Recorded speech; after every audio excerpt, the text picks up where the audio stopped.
সব নাটক, সব নাটক করছে এরা, দিয়ে জেলে যাচ্ছি এটা শখের মজদুরি। নাটক করে ওই সুজন চক্রবর্তী গ্রেপ্তার, সুজন গ্রেপ্তার, সৃজন, ওই গ্রেপ্তার দিয়ে কিছু হয় না, ওটা নাটক হয়। ওই গরিব মানুষদের মুখের আহার হবে না। ওই গরিব মানুষদের মুখের আহার হতে গেলে গোটা বাংলা জুড়ে রেল হকাররা একসঙ্গে লড়াই করতো, যে স্টেশনে ঝাঁপিয়ে পড়বে। ওটা নাটক হয়, 24 ঘন্টা জেলের মধ্যে থাকবে, গল্প টল্প করবে, পালিয়ে আসবে। কিন্তু যে মানুষটা শেষ হয়ে গেল, পেটে লাথি পড়লো, যে মানুষটা ভিখারি, ভিক্ষা করতে শুরু করবে আজকে বাঁচার জন্য, তার মেয়েকে, ছেলেকে, মানুষকে বাঁচাতে, পরিবারকে বাঁচাতে, তার কি হলো, তার কি লাভ হলো? সে কি বাঁচতে ঝাঁপিয়ে পড়বে বুলডোজার বাহিনী, সেই স্টেশনে আর 20টা গ্রাম থেকে এসে একসঙ্গে ঝাঁপিয়ে পড়বে? হতো না এটা? বিষয়টা কিভাবে দেখছেন এই যে হকার উচ্ছেদ? দেখুন, বাঙালি সচেতন বাঙালি জানতেন কি হতে চলেছে, এটা নতুন কি নয়। মুসলমান নেতারা, রাজনৈতিক নেতারা বড় বড় ভাষণ দিয়েছিলেন যে এই বিজেপি এলেই বিজেপির জুজু দেখিয়ে আর তৃণমূলকে রাখবো না। বলেছিলেন বিজেপি শাসিত রাজ্যগুলোয় মুসলমানরা খুব শান্তিতে আছে, তাদের প্রত্যেকের অ্যাভারেজ ইনকাম অনেক বেশি, তারা শান্তিতে আছে। সেগুলোর জবাব পাচ্ছে সাধারণ মানুষ, জয় শ্রীরাম করেছে, তার জবাব পাচ্ছে। এগুলো হবার ছিল, হচ্ছে, আরও খারাপ কিছু হবে, যা হবে ভাবা যাবে না। কারণ রাজ্যের মুখ্যমন্ত্রীর কিছু করার নেই, এটা ডবল ইঞ্জিন সরকার, স্টিয়ারিংটা অন্যজনের হাতে আছে। ক্লিয়ার? সুতরাং আইন মেনে কাজ হবে। এইবার এই যে অসংখ্য পরিবার হকার উচ্ছেদ হচ্ছে, এই প্রসঙ্গে একটা কথা মনে আছে, আপনারাও গুগল সার্চ করলে দেখতে পাবেন। 80-90-এর দশকে ব্রাজিল দেশে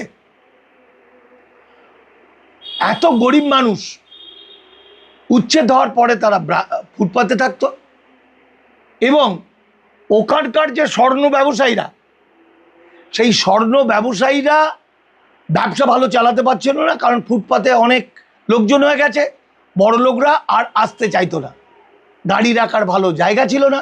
যেটা ঘটতে ছবির মতো ভাবুন যে কি হতে চলেছে। সেই সময় ব্রাজিল মিরাকেল বলে একটা প্রজেক্ট, বেআইনি প্রজেক্ট হতো। এই ব্রাজিল মিরাকেলের মধ্যে কিছু বড়লোক, কিছু এই পুলিশ ডিপার্টমেন্টের লোককে নিয়ে অনেক রাত্রে, ভোরের দিকে মানুষ যখন ঘুমিয়ে যেত, তখন এসে গুলি করে করে বাচ্চাগুলোকে মেরে দিত। অসংখ্য বাচ্চাকে মেরে দিয়েছিল, এবং আন্তর্জাতিক বিষয় থেকে সমস্ত মানুষ, সারা পৃথিবীর মানুষ এটা চাপ দেয়।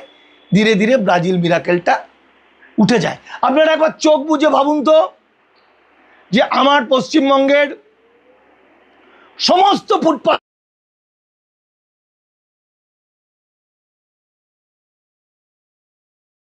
শেষ, কোথায় ভিক্ষা করবে? ভিখারি তো ছিল না, আমরা তো সেই ছোটবেলায় ভিখারি দেখেছিলাম। খাবে কি, কিভাবে খাবে, কোথায় যাবে তারা? এই মানুষগুলো কতজন তার মধ্যে বাঁচতে পারবে? কতজন ফুটপাতে থাকবে? সঙ্গে চলে এসছে ইল্লিগাল মাইগ্রেন্ট, একাধিক মানুষ একসঙ্গে, লক্ষ লক্ষ মানুষকে শেষ করে দেওয়া হচ্ছে। এটাই হিন্দুত্ববাদী কৌশল।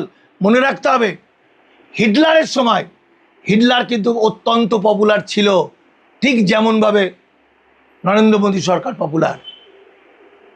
হিটলার যখন ইহুদিদের হত্যা করত, গ্যাস চেম্বারে ভরত, তখন জার্মানিরা আনন্দ করত। এখানে যখন মুসলমানদের মারা হচ্ছে, তখন হিন্দুরা আনন্দ করছে।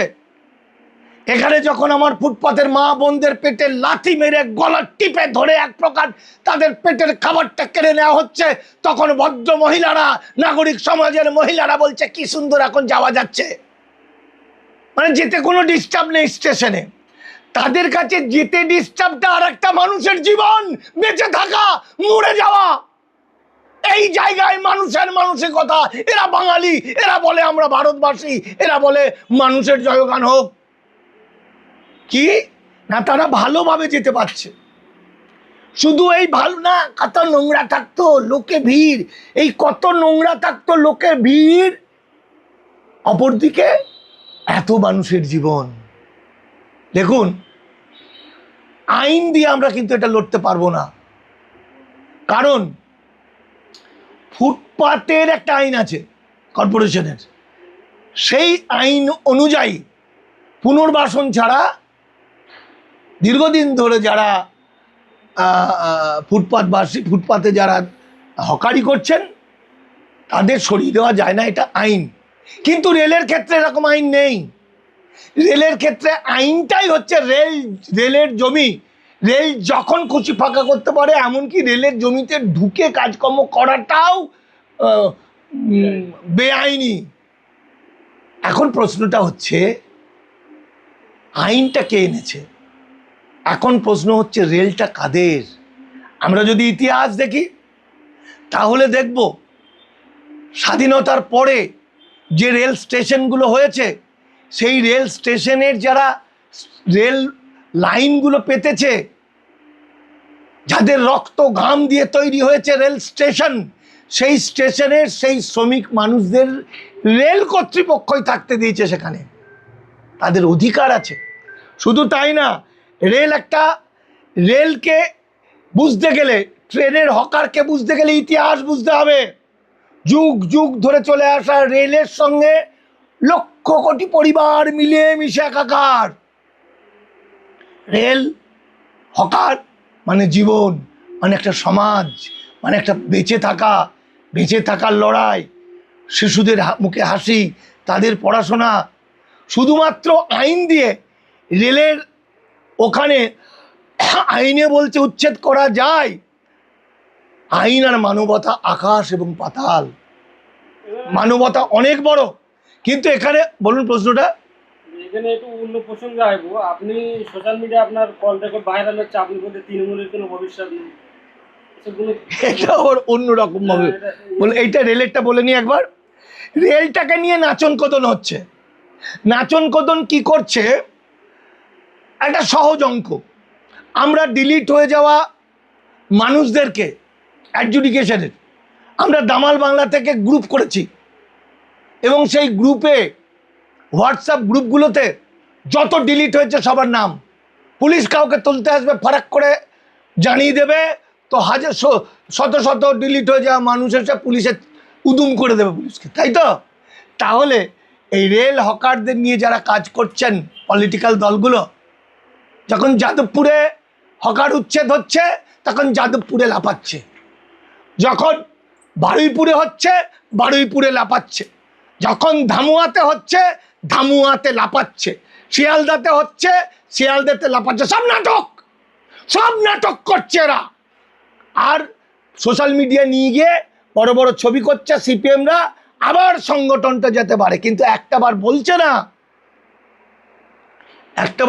না যখন আমার দমদমে যখন অ্যাকশন হবে, কিছুক্ষণের মধ্যে দমদমের আশপাশের 100-200 স্টেশন থেকে হকার ভাইরা সব ট্রেনে করে চলে আসবে, হাজার হাজার মানুষ আসবে, লাখ লাখ মানুষ হয়ে যাবে। দেখি ভারত সরকারের কত বড় ক্ষমতায় আছে যে এত বড় মানবতাকে বিসর্জন দিয়ে আমার রেলের হকার ভাই বোনরা, যারা এত দিন ধরে রেল যাত্রীদের রক্ষা করেছে, যাদের সংসার চলেছে, যাদের জীবন তৈরি হয়েছে, ওইখান থেকে পয়সা রোজগার করে কেউ ডাক্তার হয়েছে, ইঞ্জিনিয়ার হয়েছে, বড় বড় মানুষ হয়েছে, ভারতবর্ষের সুনাম এনেছে, সেই মানুষগুলোকে পথের ভিক্ষারি করে দেওয়ার ক্ষমতা দেখি পারতো না। যত পশ্চিমবঙ্গে রেল হকার আছে সব স্টেশনগুলোকে একত্রিত করে বলে দেওয়া, কোনো একটা জায়গায় রেল হকার উচ্ছেদ করতে এলে সঙ্গে সঙ্গে হোয়াটসঅ্যাপে জানিয়ে দেওয়া হবে, সঙ্গে সঙ্গে আপনারা চলে আসবেন। করেনি, এটাও একটা রাজনীতি। সিপিএম তো ভালোই আন্দোলন করছে, গতকাল রাতে ওটা প্রচার ভালো করেছে, খুব ভালো।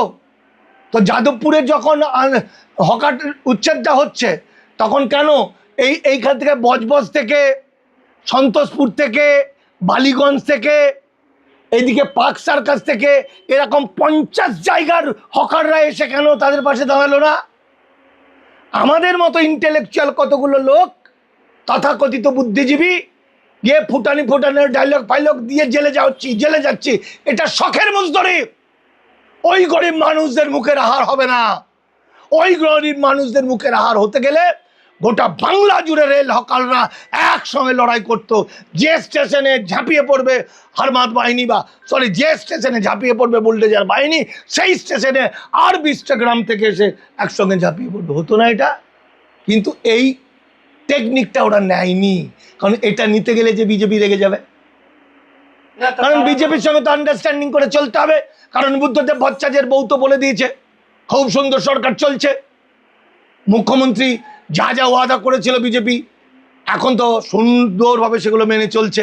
তাহলে একদিকে বিজেপির সঙ্গে আন্ডারস্ট্যান্ডিং, আর অন্যদিকে হকারদের কাছে যাতে মার খেয়ে পিঠের চামড়া তুলে উঠে না যায় তার জন্য নাটক করে ওই সুজন চক্রবর্তী গ্রেপ্তার, সুজন গ্রেপ্তার, সৃজন, ওই গ্রেপ্তার দিয়ে কিছু হয় না, ওটা নাটক হয়, ওটা নাটক হয়। 24 ঘন্টা জেলের মধ্যে থাকবে, গল্প টল্প করবে, পালিয়ে আসবে।